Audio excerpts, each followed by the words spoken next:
Hi hello welcome to my channel అండి, శాంతి vlogs అండి. ఎలా ఉన్నారు, బాగున్నారా?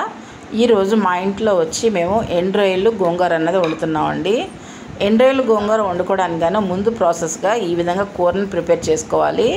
కొంతమంది కలిపి పెట్టుకుంటారు, లేదంటే కొంతమంది కూరగా ఫ్రై చేసుకుంటారండి. మేమైతే కలిపి పెడుతున్నాము.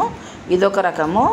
2 ఉల్లిపాయలు, ఒక 100 గ్రాముల ఎండ్రాయిలు, ఒక 4 పచ్చిమిరకాయలు, 1 స్పూను సాల్ట్ అన్నది వేసామండి. ఇప్పుడు 1 స్పూను పసుపు ఈ విధంగా వేసుకోవాలి.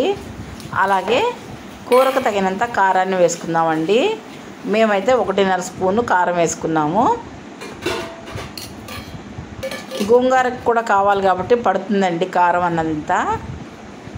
ఇప్పుడు తగినంత ఆయిల్ వేసుకొని కూర మొత్తాన్ని గరిటెతో కలుపుకోవాలండి. మాకైతే ఆయిల్ చాలలేదు, ఇంకొంచెం ఆయిల్ తర్వాత వేసుకుంటాను. ఈ విధంగా గరిటెతో కూర కలిపేసుకోవాలండి.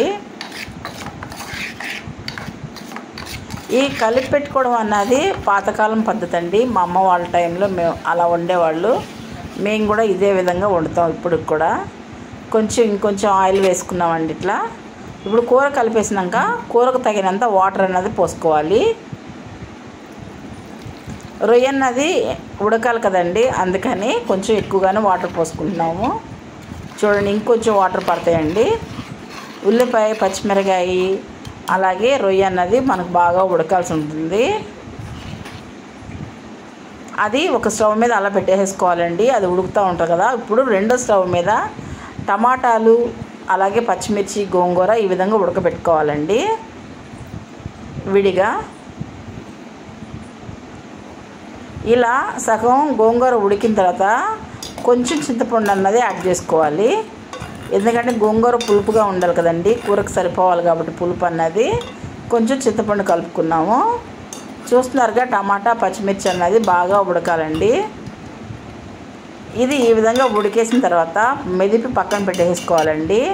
ఇప్పుడు ఈ కూర బాగా తెరులుతుంది కదా, ఇది బాగా ఉడికిపోయిన తర్వాత గోంగూర దీంట్లో కలపాలంటే చాలదు కదండి. వేరే కళాయిలోకి కూరని తీసేసుకుంటున్నాను. ఇప్పుడు మెదిపిన గోంగూరను కూడా ఈ విధంగా కలిపేసుకొని రెండు కలిపి ఉడకనివ్వాలండి, బాగా దగ్గర పడే వరకు. చూడండి, ఈ విధంగా మనం వండిన రొయ్యల కూరలోకి గోంగూరను కూడా ఇలా మెదిపి కలుపుకోవాలి.